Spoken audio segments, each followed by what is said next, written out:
RCF.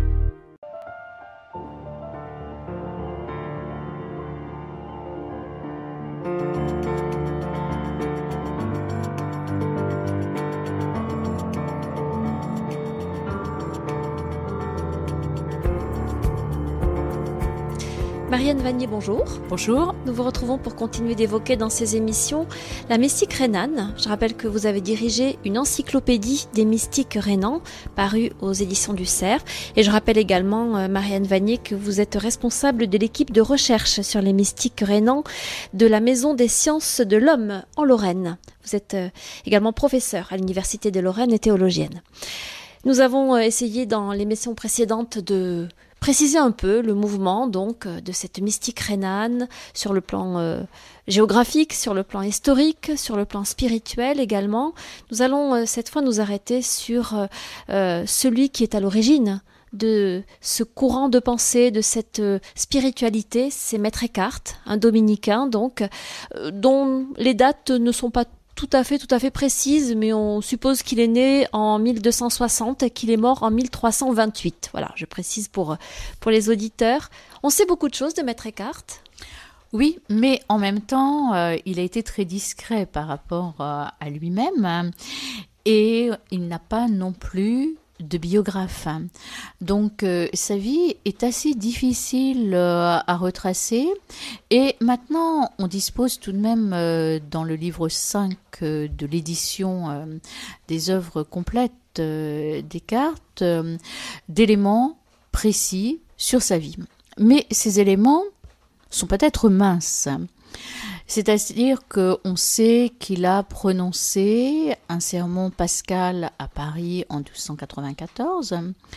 On sait qu'il était à Colmar, au couvent de Torlunden, comme visiteur, avec un autre dominicain, en 1312.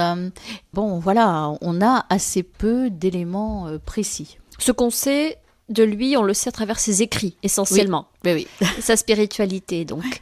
Mais on peut tout de même retracer sa vie, c'est-à-dire, on peut dire que sa vie s'articule autour de 4 villes.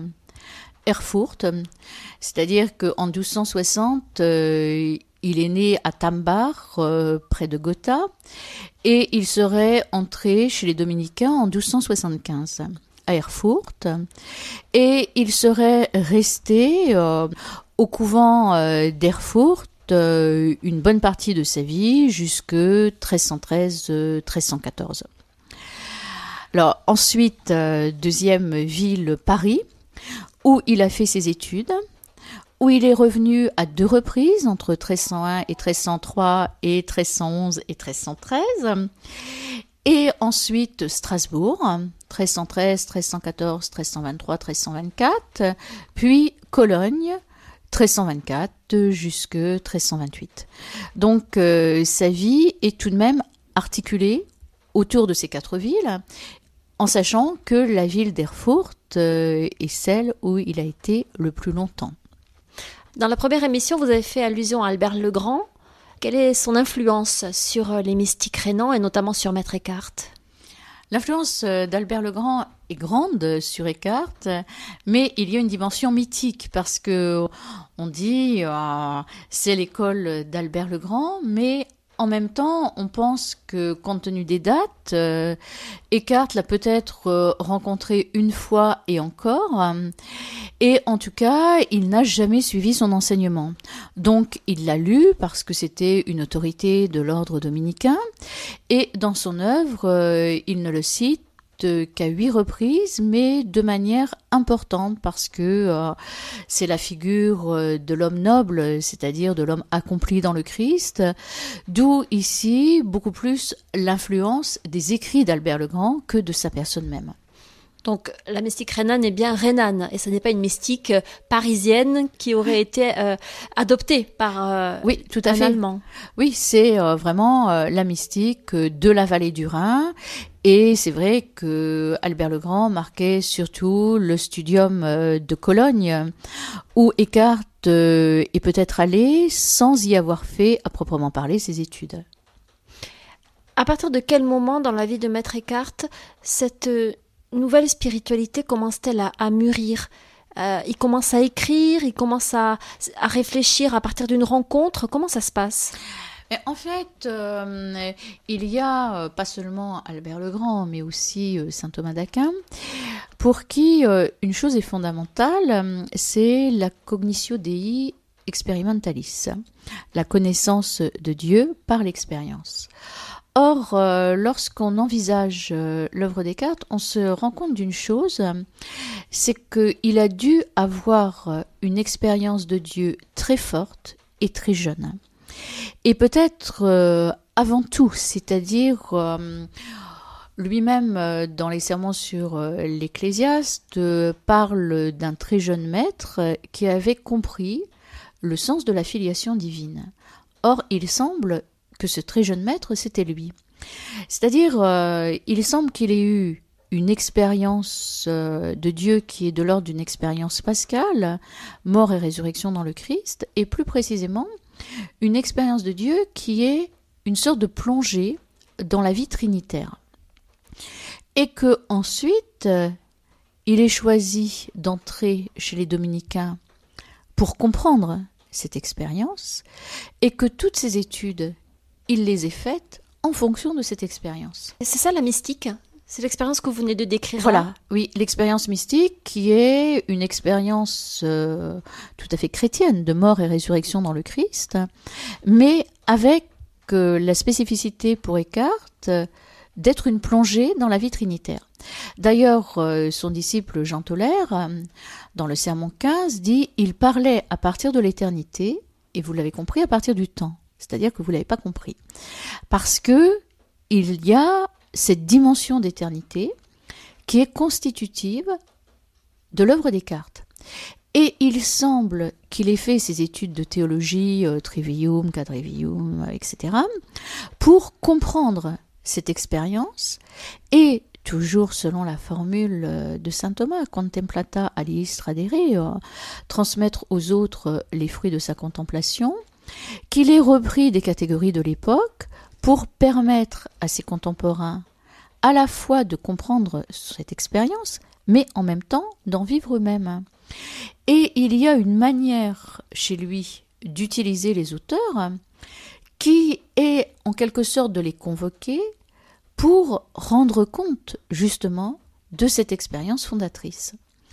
Et plus on étudie l'œuvre des Descartes, plus les commentateurs disent « mais cette expérience, il l'a eue vraiment au départ, et très jeune ». Elle est fondatrice. Oui. Et son œuvre s'enracine dans cette expérience et s'élabore à partir de là. Oui.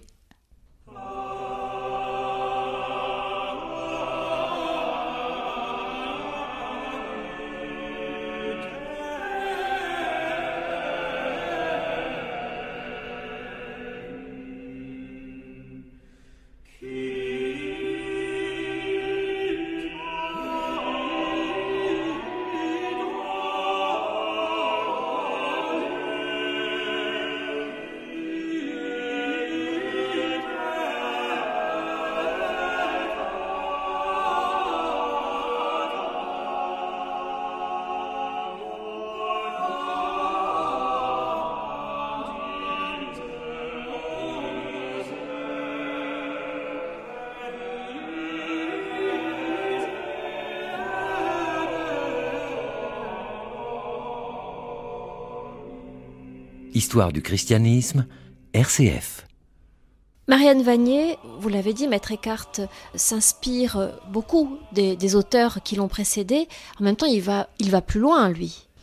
C'est-à-dire qu'il reprend l'acquis des pères, des médiévaux qui l'ont précédé, mais il y a chez lui un apport théologique très fort dans différents domaines, c'est-à-dire à la fois dans le domaine anthropologique, avec la figure de l'homme noble. Alors pour nous, c'est plus très parlant parce que... On pourrait le transposer en parlant de quoi aujourd'hui ? C'est l'homme noble, c'est un autre Christ en fait. C'est la conformation au Christ. C'est l'accomplissement de l'être humain. C'est cette plénitude comme telle. Donc ici, c'est de la divinisation de l'homme qu'il va parler. Alors, autrement, il y a aussi sa christologie qui est très importante et originale, avec la question de la filiation divine, la théologie trinitaire. Donc, on voit que tous les domaines de la théologie, il les a réhabilités.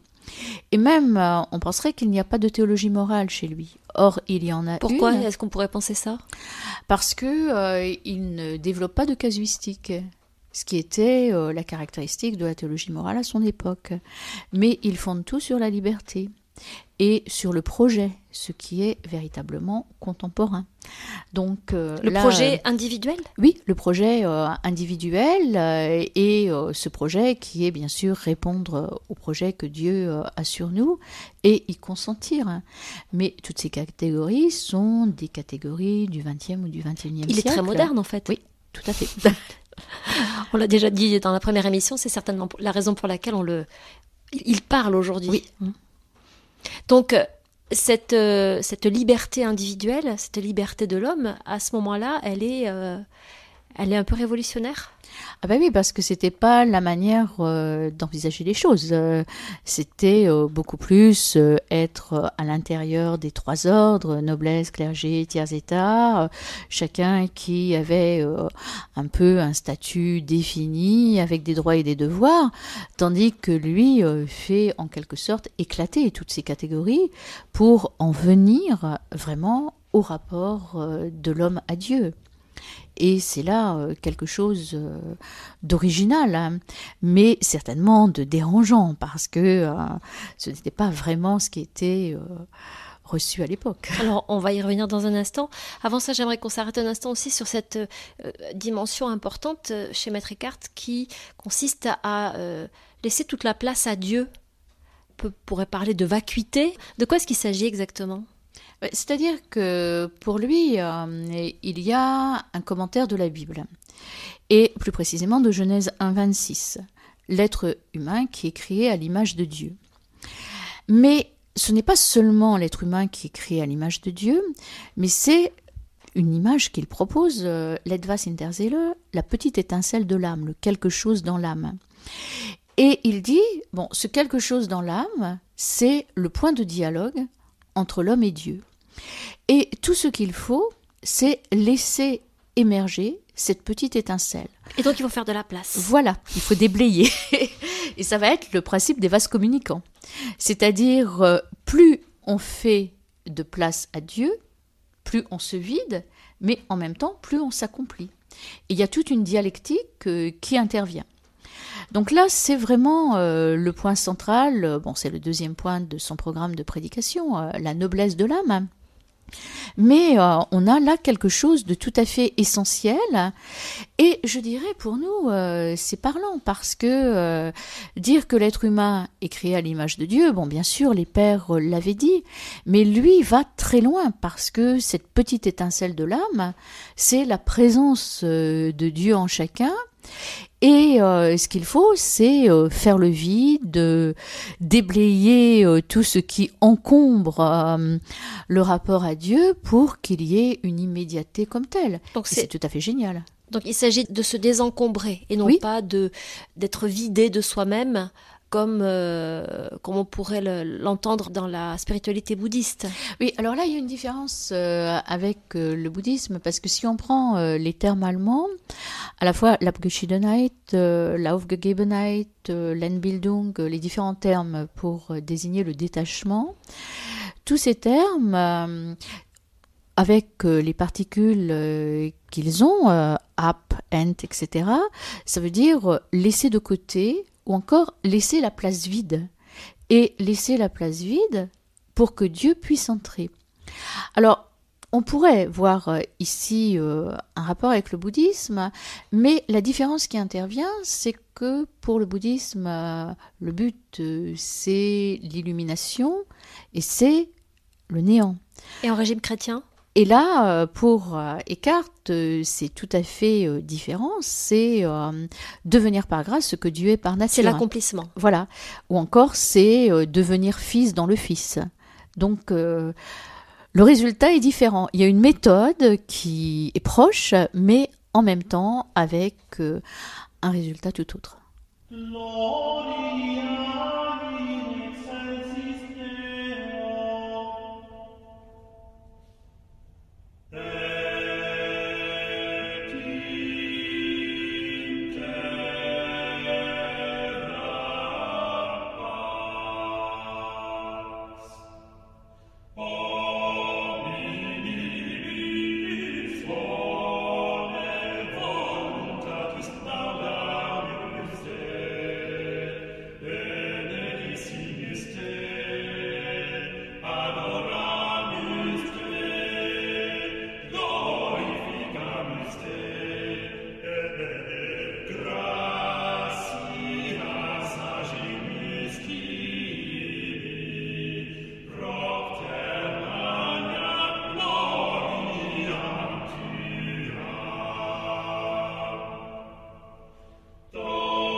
Alors Marianne Vanier, vous nous avez déjà parlé précédemment du procès de Maître Eckhart. Qu'est-ce qui fait que cette pensée que vous venez de nous expliquer en quelques mots a fait grincer des dents ? C'est-à-dire, il y a différents facteurs. Il y a tout d'abord l'influence qu'il a eue, qui n'a pas été très appréciée parce que un des motifs de la condamnation, entre guillemets, parce qu'on verra que ce n'est pas vraiment une condamnation, c'était de rendre accessible à tous les plus hautes vérités de la vie spirituelle. Bon, maintenant qu'on a vécu Vatican II, je dirais c'est tout à fait normal pour nous. Donc, il était simplement en avance sur son époque. Mais c'est vrai qu'il y avait à l'époque une séparation entre les clercs et les laïcs, et les prérogatives des clercs n'étaient pas celles des laïcs. Or, Eckhart donne aux laïcs les mêmes prérogatives, donc ça gêne. Il y a autre chose qu'on a vu aussi, c'est le rapport régulier-séculier. Un régulier qui commence à avoir une telle influence n'est pas très bien vu par les séculiers. Et il y a d'autres motifs qui sont la jalousie des deux frères dominicains qui l'ont dénoncé. Ça avait cours, c'était quelque chose de courant, la dénonciation à ce moment-là. Hein. Oui, et là... et d'encourager même. Voilà, et en même temps, ils l'ont dénoncé et cela a amené à le dénoncer auprès de l'archevêque de Cologne. Bon, donc... avec tout ce conflit, d'où les rebondissements. Et ensuite, il y a eu plusieurs listes de propositions suspectées. Eckhart y a répondu, mais ce qu'on faisait, c'est qu'on séparait les propositions. Donc, par exemple, la question de la petite étincelle de l'âme, c'est très bien, et c'est une expression de l'image de Dieu. Mais, très vite, ça pourrait induire au panthéisme si il n'y avait pas la suite de la phrase. Donc, une partie de la phrase, l'autre qui est laissée de côté. Ensuite, les créatures sont pur néant, mais elles sont toutes en Dieu. Bon, là, si on dit les créatures sont pur néant, c'est inacceptable. Mais Eckhart n'a pas dit ça, mais elles sont toutes en Dieu. Bon, etc., le sermon 4. On a ici tout un jeu dialectique chez Eckhart qui a été rompu. Alors, bien sûr, il a répondu et il a dit « je n'ai jamais dit telle et telle chose ». Et à la fin, il est parti en Avignon avec le maître général de l'ordre, avec le visiteur pontifical, mais on ne sait pas s'il est arrivé, s'il n'est pas arrivé, on n'a aucune trace comme telle. Mais en tout cas, les instances les plus hautes de l'ordre dominicain l'ont toujours soutenu. Ce qui montre que lui avait gardé ses fonctions, il était numéro 2 de l'ordre dominicain, il n'est jamais sorti de l'église, jamais sorti de l'ordre, donc le procès, on ne sait pas s'il était présent ou pas présent, portait sur des choses secondaires. Et d'ailleurs, il y a eu une demande de réhabilitation au chapitre dominicain de Mexico en 1987, et à l'époque, le cardinal Ratzinger a dit qu'il était inutile de le réhabiliter parce que c'était un procès qui ne concernait ni la vie ni les œuvres.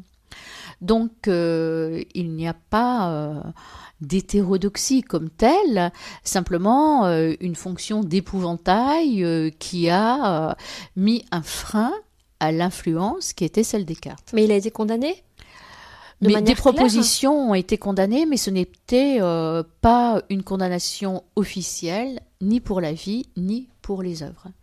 Donc, il n'y a pas, comme saint Thomas a eu des propositions qui ont été condamnées par Étienne Tempier, et c'était d'ordre secondaire. Il en a souffert, on le sait? Alors, on ne sait pas exactement parce que comme on n'a pas de témoignage direct sur sa vie, bon, c'est sûr que ça devait être difficile d'être interrogé par le chapitre cathédrale de Cologne, d'être obligé quand même à un âge relativement avancé d'aller à pied, en bateau, à cheval, je ne sais pas exactement, de Cologne en Avignon, etc. Plus d'être trahi par ses frères, ce qui est quand même le pire. Hein. La fin de sa vie, Marianne Vanier. La fin de sa vie se passe à Cologne, mais on a assez peu d'éléments, des sermons, mais sinon on ne sait pas exactement ce qui s'est passé parce que on n'a pas de témoignage direct, ni de lui, ni de ses contemporains. Mais je pense que le procès a supprimé tous ces témoignages. Alors peut-être les retrouvera-t-on un jour dans une bibliothèque, c'est tout à fait possible, mais pour l'instant on les a pas. En tout cas, ce procès, vous l'avez dit, a freiné son influence. Oui, et c'était certainement le but. Et son influence, elle opérait dans quel milieu ? Mais à la fois, je dirais, sur la ville de Strasbourg, dans les milieux intellectuels à Paris, et il y a eu aussi toute la question du libre esprit, parce que quand il a été envoyé à Strasbourg, bon, c'était pas une mission facile qui lui a été confiée. Qu'est-ce que c'est que le libre esprit ? Alors, le libre esprit, c'est un mouvement qui prône une autodivinisation, c'est-à-dire les membres du libre esprit disent que eux-mêmes deviennent Dieu.